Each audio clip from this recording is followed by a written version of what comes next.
Carrot, அப்பளம், சேனைக்கிழங்கு, சாம்பார், சாதம்.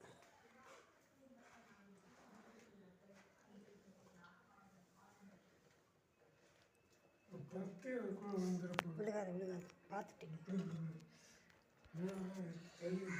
Hello, பாயாசம், வாழைக்காய், கேரட், பழம், சேனைக்கிழங்கு, கத்திரிக்காய், முருங்கைக்காய், சாம்பார், சாதம். இதாங்க ஃப்ரெண்ட்ஸ் இன்றைக்கி எங்கள் வீட்டில் சாப்பாடு. மகாலய அமாவாசைக்கு நிற்கிது. அவர் இப்போதான் சாமி கும்பிட்டாரு. மாமா சாமி கும்பிட்டு முடிச்சுட்டு இன்னும் 2 பேருக்கு சாப்பாடு கொடுக்கணும். காலையிலே சப்பாத்தி, தோசை பாட்டியை கொடுத்தாச்சு, பக்கத்து வீட்டு பாட்டிக்கு கொடுத்தாச்சு. இப்போ நான் அவங்கள வர சொல்லி சாப்பிட சொல்லணும். பாருங்கள் ஃப்ரெண்ட்ஸ், இன்றைக்கி எங்கள் வீட்டில்